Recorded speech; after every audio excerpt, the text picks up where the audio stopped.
everyone. I am going to share something today that probably you either heard of or maybe not heard of at all.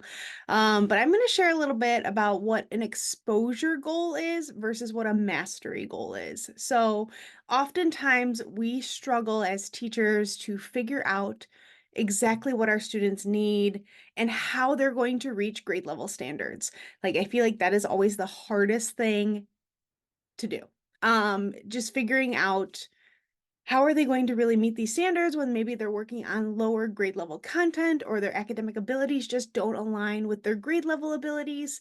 And so that's really where we have to stretch ourselves to get creative to figure out, is this an exposure that I really want them to get to, or is it mastery? So I feel like a really good example of this was when I was teaching, I had some students that were really working on some higher level math skills, and I had some students that were working on some lower level math skills.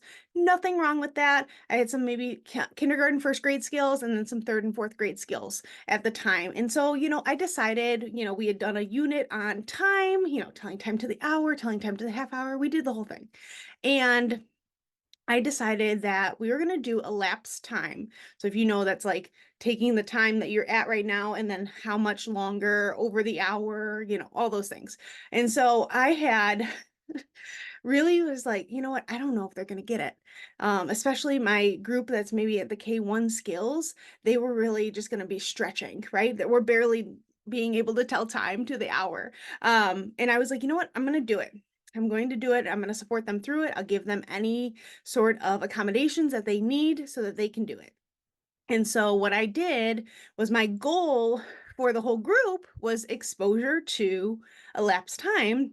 However, my higher academic group at that time, I had them have a mastery goal of they were going to be able to understand elapsed time, right? Great opportunity. Maybe my other group was more of understanding how to tell the times that they were there. So it starts at 1 o'clock and it ends at 3 o'clock. How much time has elapsed, right? And I would work them through that process and being able to tell the two different times. And that was more of their exposure goal to understand elapsed time. Did I expect them to compute it themselves? No, I supported them through that. But that gives them an opportunity to reach that higher level standard that maybe a teacher would not have given them originally. So I really wanted to give that exposure to my students, knowing they were in middle school, about to go to high school. They really needed more exposure to different things rather than colors, shapes, numbers.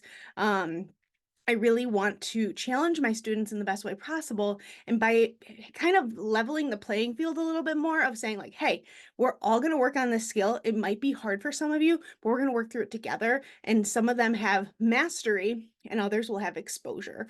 So really kind of look at your lessons and think about what you want to do in the future of, yes, those grade level standards are so daunting, but looking at those and really breaking it down of like, what is this asking? So I kind of pulled up one of my state standards right now. Let me see if I can find one really quickly. Great. So our Common Core standard is know that numbers are not rational or are not rational are called irrational. Understand informally that every number has a decimal expansion for rational numbers. Shows that the decimal expansion repeats eventually, and convert to decimal expansion, which repeats eventually into a rational number.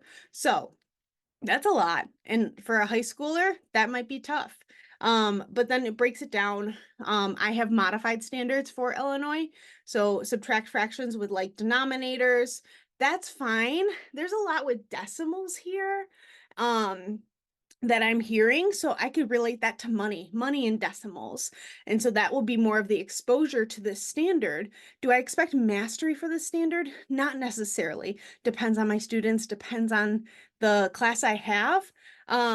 But maybe I bring that into decimals of like, hey, this is a repeating fraction. This repeating fraction also relates to money, right? We can go down that rabbit hole and show them that they can access this standard in a different way. And again, just exposing them to those standards. Hope that makes any sense.